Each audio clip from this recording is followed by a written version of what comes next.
Oke, ini Mas Ardi akan menjelaskan tentang bagaimana membuat Outlook dan kemudian membacanya. Oke, monggo Mas Ardi. Oke, yang pertama eh, ini kalau aku mau nunjukin Outlook hariannya itu share screen diganti berarti Om.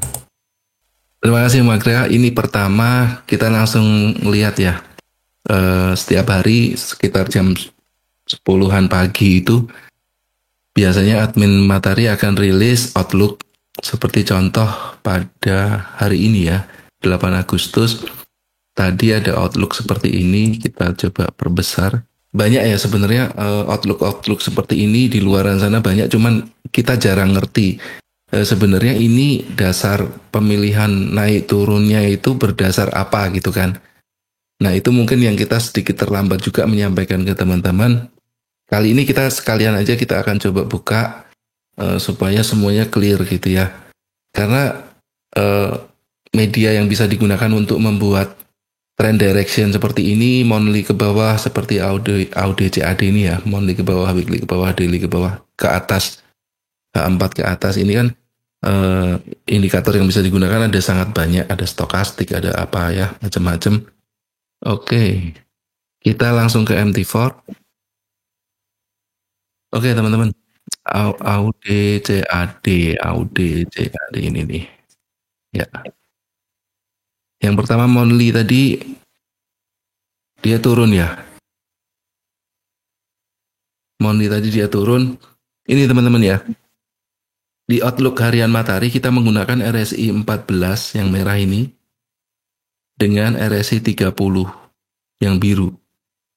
Ini 14 yang merah, 30 yang biru.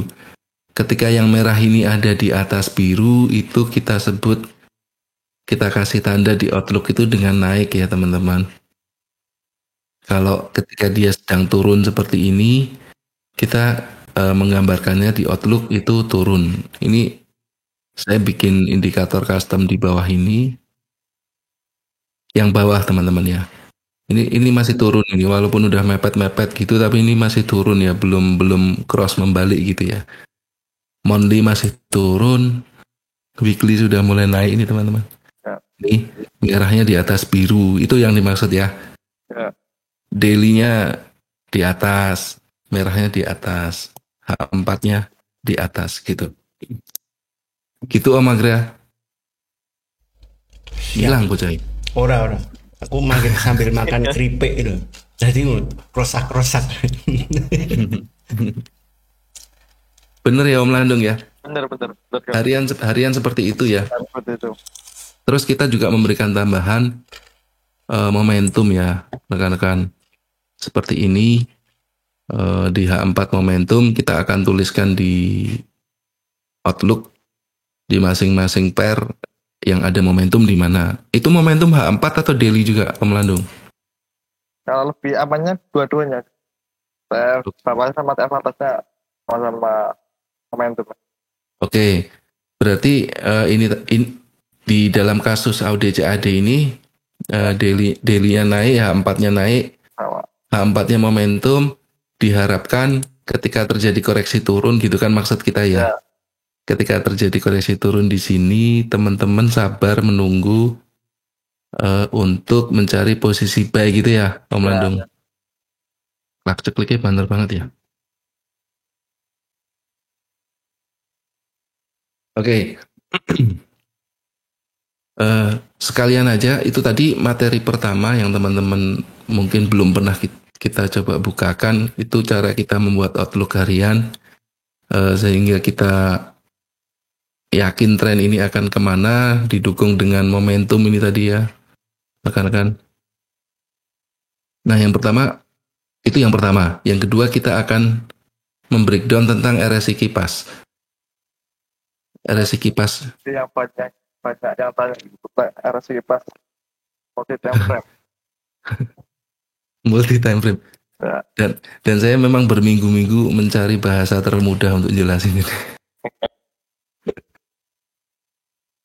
Oke, saya di sini punya alat bantu RSI monitor di sebelah kiri ini. Ini Ini indikator gratis, teman-teman bisa download kok di namanya RSI Monitor aslinya ini. Nah, yang saya munculkan di situ, nah ini, yang saya munculkan di RSI Monitor adalah RSI 7.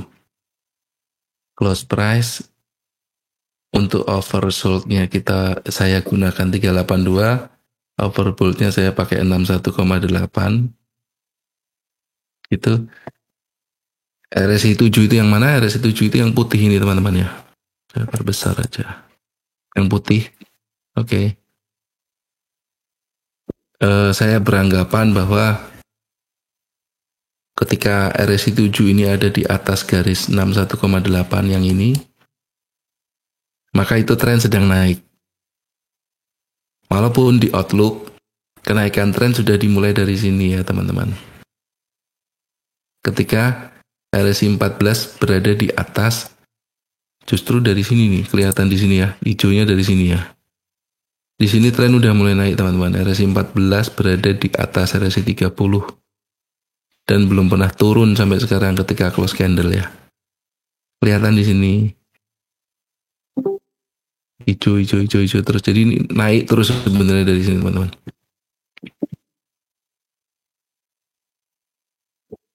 Lalu yang bisa saya lihat dari RSI 7 ini cuma memudahkan saya melihat secara keseluruhan RSI 7 di semua time frame sedang seperti apa gitu ya. Saya bisa membaca di sini monthly sedang berada di level konsolidasi. Level konsolidasi itu yang mana? Yaitu yang ada di antara 61,8 dan 38,2 ya. Di sini ada angkanya, terlihat jelas ini dikonsolidasi tapi ada di sisi bagian bawah atau bawahnya level 50, di bawah 50% ya. Di sini teman-teman. Sedangkan weekly level konsolidasi tapi dia ada di atas 60, di atas 50. Oke. Daily dia sedang, ini yang sering kita sebut daily sedang bekerja ke atas. Keluar dia dari 61,8 ke atas seperti ini teman-teman. Ini mengindikasikan bahwa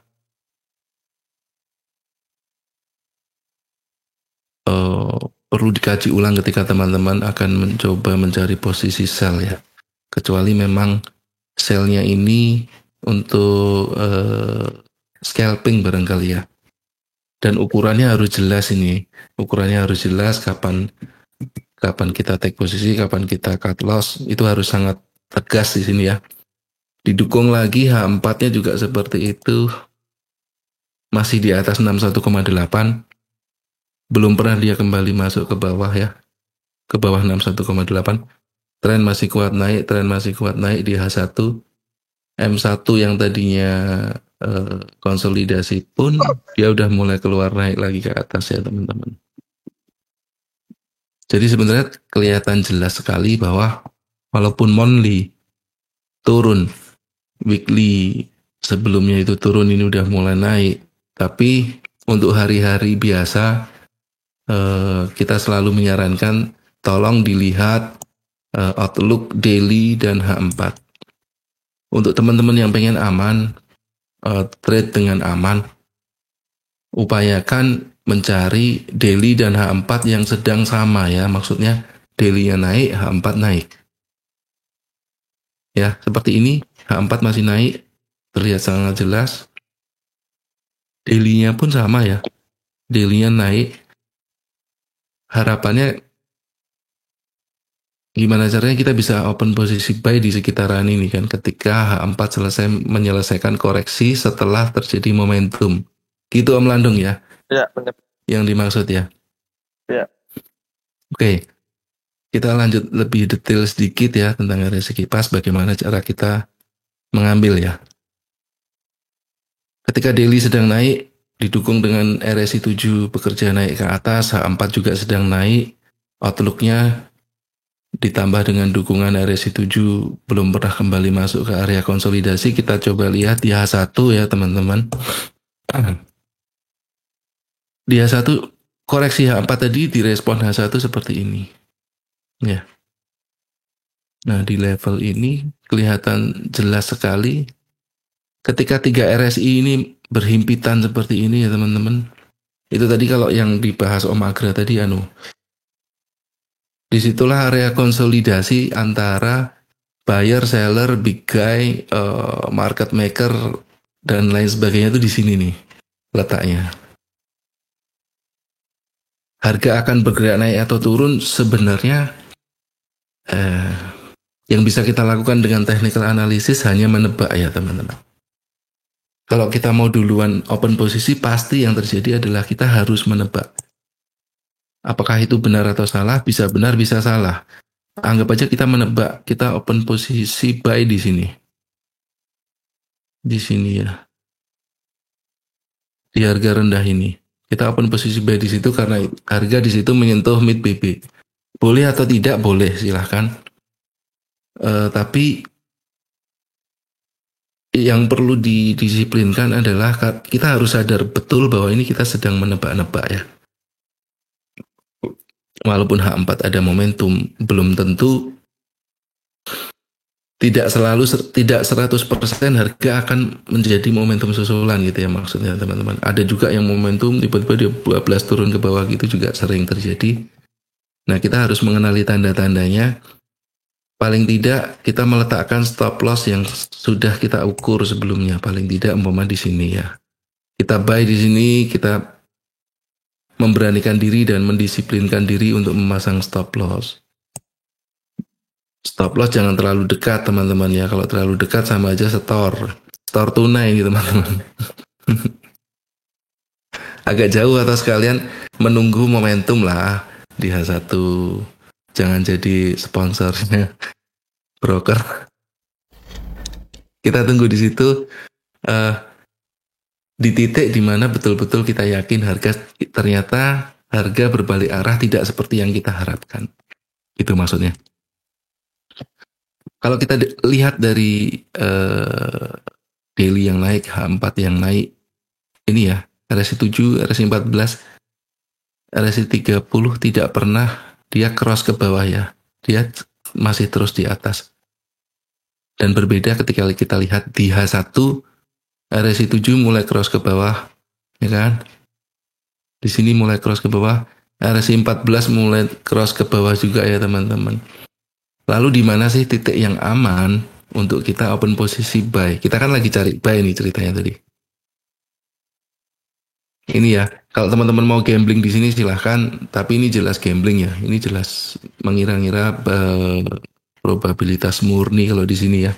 Teman-teman harus siapkan stop loss yang betul-betul bisa terukur. Kalau kita mau yakin ya, kalau kita mau yakin untuk buy dengan yakin, kita bisa tunggu ini sebenarnya teman-teman. Ketika RSI 14 kembali di atas RSI 30 dan RSI 7 confirm ada di atas keduanya. Di sini. Biasanya ini terjadi ketika candle ini, oke, saya garis. Candle ini breakout harga tertinggi di sebelah-sebelahnya ini barangkali. Nah, hampir bersamaan itu. Dan yang pasti di RSI ini kembali urutannya terbuka ke atas seperti ini ya teman-teman, mengikuti kakaknya atau H4-nya. Ya kan, ketika H4 belum pernah dia berputar ke bawah, si H1 ini dia berputar ke bawah, kapan dia tren itu kembali ke atas adalah ketika si adik ini kembali urut seperti kakaknya. Gitu ya. Oke. Saya gini.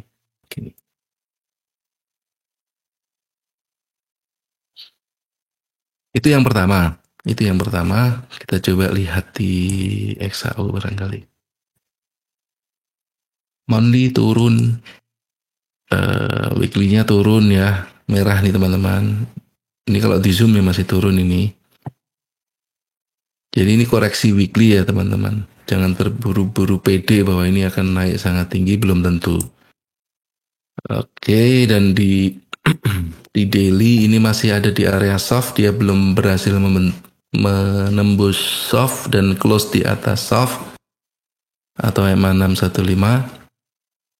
Dan ini yang perlu dilihat, daily RSI 7 masih ada di luar area konsolidasi atau masih bekerja bullish ya, bekerja naik teman-teman di atas 61,8.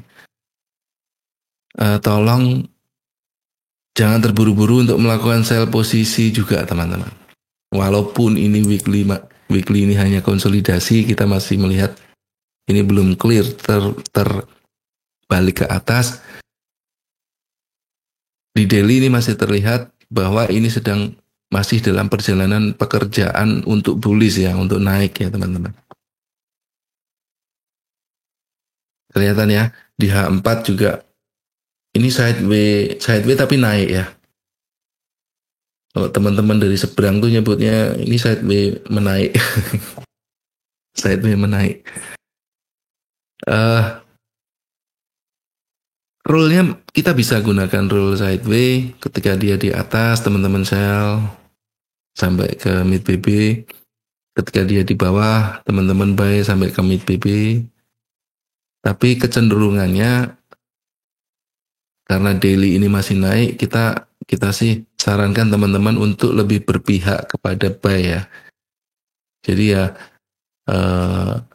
diharapkan seyogyanya teman-teman mencari posisi buy di bawah-bawah ini ya. Begitu. Itu sampai kapan? Oke. Lihat RSI 7. Di weekly dia masih konsolidasi, di monthly dia masih konsolidasi, di daily dia bekerja naik.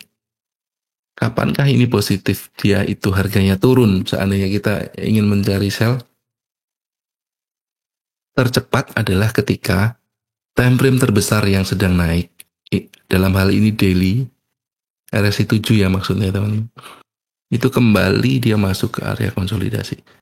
Kembali dia masuk ke area 61,8. Seperti ini. Sorry. Oke. Ini ya, contoh aja.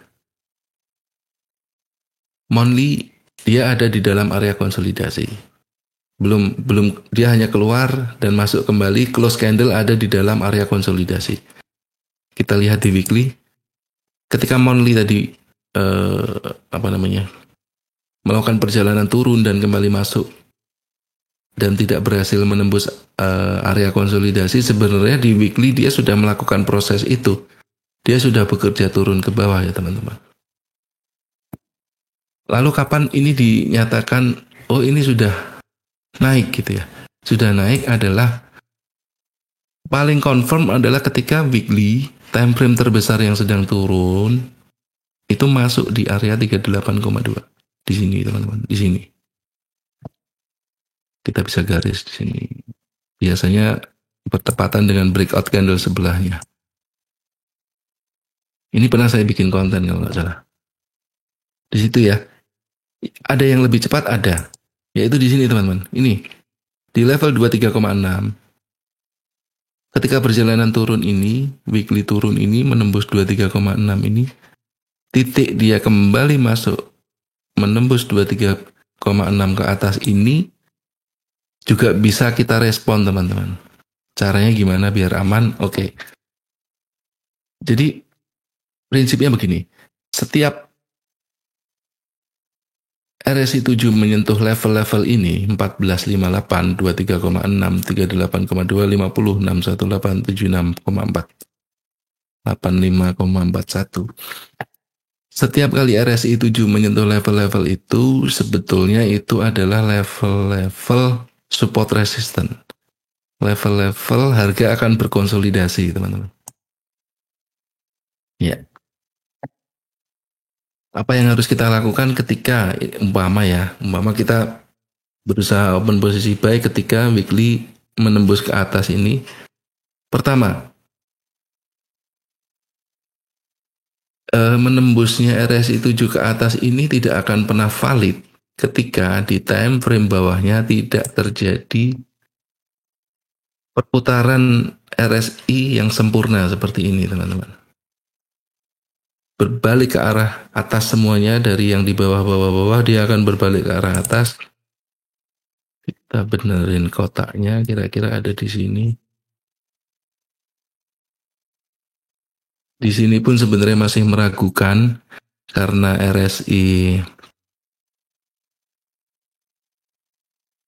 30 dan 14 itu masih berhimpit-himpitan ya teman-teman. Dan kita ngerti persis, kita melihat betul bahwa di sini masih terjadi konsolidasi yang panjang. Tidak kemana-mana ini harga. Menyentuh atas, resisten atas, dia kembali ke bawah, kena support, dia naik lagi, begitu terus. Itu kelihatan jelas di H4. Di time frame bawahnya. Nah, seperti ini kejadiannya teman-teman. Oke.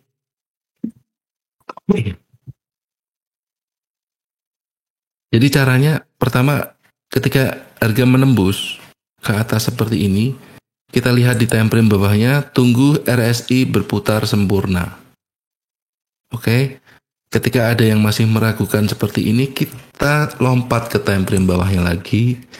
Ini yang harus diingat-ingat ya, teman-teman. Ini penting banget. Kita lompat di time frame bawahnya. Ketika kita melihat di daily tadi ini masih berkonsolidasi, lalu apa yang membuat kita yakin harga sudah bergerak naik ke atas? Yang paling aman, tunggu terjadinya momentum sesuai dengan arah yang kita harapkan. Momentum yang sekaligus break MA50, MA20 dan MA10. Ini teman-teman, bisa dikatakan ini adalah open posisi buy yang paling confirm di sini. Ketika weekly sudah menembus sebuah level RSI 7, daily pun sudah melipat dengan sempurna dan masih terjadi konsolidasi, dan ini enggak sebentar ya teman-teman. Ini berapa hari?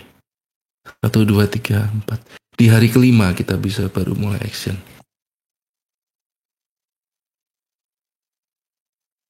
Di H4 kita menunggu momentum. Oke, saya bikin lebih sederhana biar enggak terlihat ngaworo gitu. Kita H1 aja teman-teman. Oke. Kita, waduh, trennya lagi jelek banget. Oke, USDJP ya.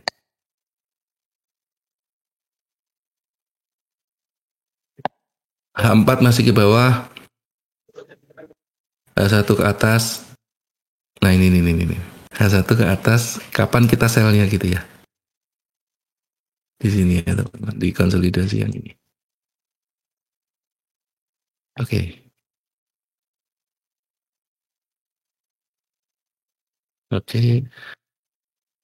H4 dia belum berhasil menembus 38,2, dia reject kembali ke bawah. Kita lihat ya. H1 seperti apa? H1 juga dia reject 61,8, tidak berhasil menembus ke atas ya teman-teman. Kita lihat di M15. Nah, tugas kita adalah menunggu M15 terbalik dengan sempurna di sini. Oke. Di sini terbalik dengan sempurna, kemudian kita lihat di M5. Rumusnya itu aja. Ketika ada RSI berbalik dengan sempurna, kita menuju time frame bawahnya, kita cari momentum yang ke arah sama di sini. Kita sell di situ teman-teman. Syaratnya di time frame atas RSI berbalik dengan sempurna seperti ini. Itu akan failed atau gagal ketika apa? Ketika RSI berbalik arah berlawanan ke sana, dan pastinya di time frame bawahnya dia kembali membuat momentum ke atas. Itu ya. Jadi tren dimulai dengan momentum dan diakhiri dengan momentum berlawanan. Itu yang aman. Oke. Contoh lagi, saat ini RSI 7 sedang ada di area konsolidasi ya. 38,2. Ini saya pastikan teman-teman akan bingung. Ini harga sebenarnya akan kemana? Kita coba lihat di oke. Only momentum jelas ya teman-teman. Dia akan ini turunnya koreksi monthly sebenarnya. Weekly pasti banyak teman-teman yang sudah mulai buy di mid BB. Apakah itu benar? Ya benar. Yang penting teman-teman tahu kapan harus cut loss ya. Tapi secara tren ini masih turun ya teman-teman. Weekly-nya masih turun. Kapan dia kembali naik ke atas adalah ketika ini berputar sempurna ke atas. Kembali RSI 33-nya ini didukung dengan di daily harga membuat momentum ke atas. Momentum di atas maksudnya. Oke, dan sementara saat ini daily masih ke bawah. H4 juga masih ke bawah. H1 mulai ke atas. Nah ini pertanyaannya, kita berani nggak open posisi buy sekarang? Kalau sekarang saya nggak berani, tapi waktu tadi kejadian cross di H1 ini, kita bisa ambil posisi itu teman-teman. Cross di H1, belum berani. Tidak ada momentum teman-teman, paling M5 ini yang bikin momentum, di sini paling cepat. Jadi bukan cross H1, tapi cross M15 ini yang kita respon. Ya di sini. Nah, ketika M15 ini cross membuat momentum ke atas, ya di sinilah. Itu akan valid ketika H4-nya pun berbalik ke atas ya teman-teman. H4 itu sebenarnya dia cocoknya sama M30 sih. H1 dan M15 ini sering nggak saya pakai sebenarnya. Ketika H4 berputar ke atas, M30 biasanya dia akan cenderung membuat momentum ke atas, itulah posisi waktunya kita untuk open posisi buy.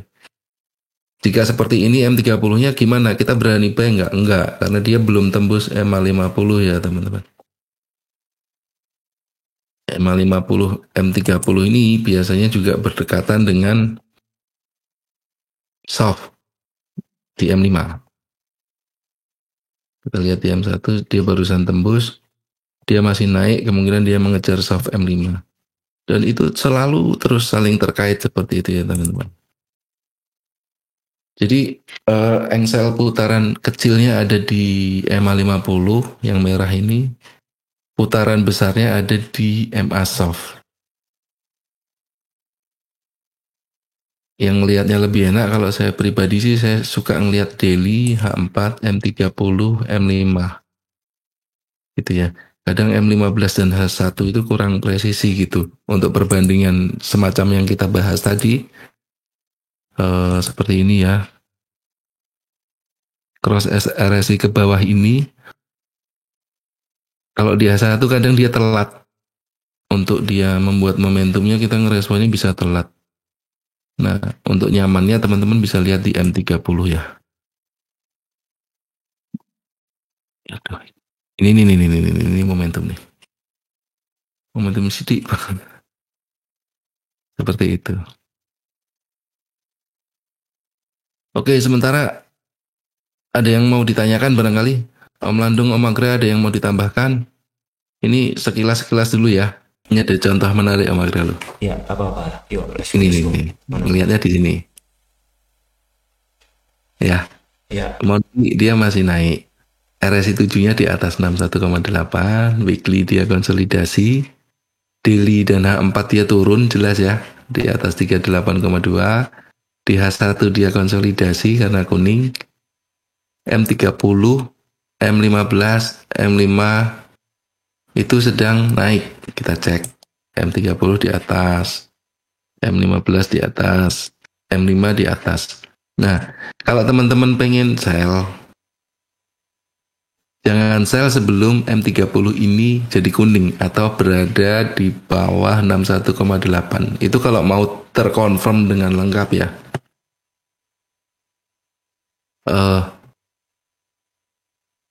M30 kembali masuk ke 61,8. Biasanya di M5-nya dia akan melipat dengan sempurna ke bawah. Di di M1 lah dia akan membuat momentum sell. Gitu ya.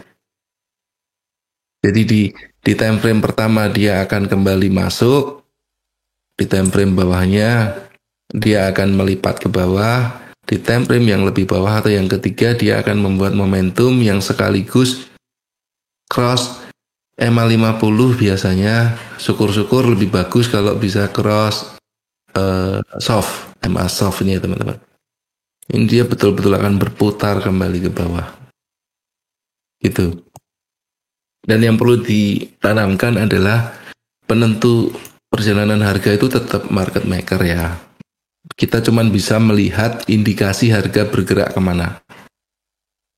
Jadi itu harus ditanamkan betul sehingga teman-teman jelas-jelas tahu kapan semangat ngebaynya itu disudahi atau semangat sellnya itu dipupus lah. Oh ini kebalik, udah berbalik arah nih. Aku harus cut loss atau aku harus apapun strateginya terserah. Tapi yang jelas secara mental teman-teman harus sadar bahwa oke, analisaku tadi ini sudah berbalik, ini sudah salah. Gitu ya. Sehingga muncul akhirnya SOP semacam maksimal 2% harus cut loss. Nah itu kan SOP yang hanya bisa dibuat sendiri dan ditaati sendiri ya, karena yang tahu mental serta kekuatan modal masing-masing kan ya teman-teman sendiri, bukan siapapun ya. Gitu Om Agra. Ini contohnya bagus ini. Jadi karena monthly naik tidak akan harga menjadi naik sebelum harga terbesar yang RSI 7-nya turun menjadi naik. Daily. Sebelum daily sempurna di atas 38,2 harga tidak akan naik nih. Sebaliknya juga gitu, tidak akan turun harga ini sebelum M30-nya turun ke bawah. Gitu ya. RSI 7 ini bisa jadi patokan enak banget sih, kalau saya ngelihatnya enak banget. Jadi saya nggak akan berharap-harap gitu. Masih M30 masih jelas seperti ini, saya ngesel gitu. Tipe ya, kalau itu tipe trade saya kurang nyaman. Kalau dengan kondisi seperti ini saya kurang nyaman. Saya cenderung menunggu ini betul-betul terconfirm turun ke bawah. Dan ya paling juga dia akan ngejar MA soft dulu, kemudian dia akan berbalik ke bawah gitu ya biasanya. Kalau Om Jo lebih hafal ini dengan MA soft ini, tapi kecenderungannya memang selalu seperti itu. Ketika dia pun reject MA soft, kalau saya pribadi juga saya akan menunggu, tetap akan menunggu sampai M30-nya kembali masuk ke bawah. Itu Om Agra. Khusus untuk materi RSI kipas, karena ini kaitannya sama jam terbang ya Om Agra. Memang nggak bisa dibahas sekali duduk gini ya. Jadi teman-teman harus melakukan pengamatan sendiri, membuat jam terbang sendiri, monggo lah. Nanti sambil diskusi pelan-pelan kita bikin konten-konten selanjutnya, nggak ada masalah. Tapi ini perlu dicoba sendirilah teman-teman. Kita next tema selanjutnya apa? Monggo. Oke, Mas Ardi, terima kasih ya untuk penjelasan mengenai outlook kita, cara membuat outlook. Jadi buat teman-teman yang setiap hari mendapat outlook itu di VIP maupun di regular yang jam 10 ya kita terbit. Terus nanti malam juga ada resultnya, hasilnya dari outlook. Itu kita rilis juga. Nah, masih ada yang bingung karena ya memang tiap hari ada orang baru masuk. Jadi wajar lah kalau ada yang masih belum tahu, masih belum paham ini gimana nih caranya membaca atau membuat outlooknya gimana sih. Nah, ini tadi sudah dijelaskan. Terus untuk membaca RSI kipas juga begitu. Dan kita mungkin akan ketemu lagi di pagi hari di Matahari Breakfast seperti biasa. Semoga besok bisa lebih pagi jam 8 sampai jam 10. Tapi kalau enggak ya kita pasti mundur lagi. Oke, kita bertemu di pagi hari besok di Matahari Breakfast. Tetap selalu lakukan analisa teman-teman sendiri, meskipun kami sudah memberikan outlook, meskipun kami memberikan sinyal, tapi tetap selalu lakukan analisa teman-teman sendiri dan gunakan money management yang baik, trading plan yang sudah dibuat, SOP-nya tolong disepakati dan kemudian didisiplinkan untuk dijalankan. Begitu ya. Sampai bertemu besok pagi lagi dan sampai jumpa. Happy trading.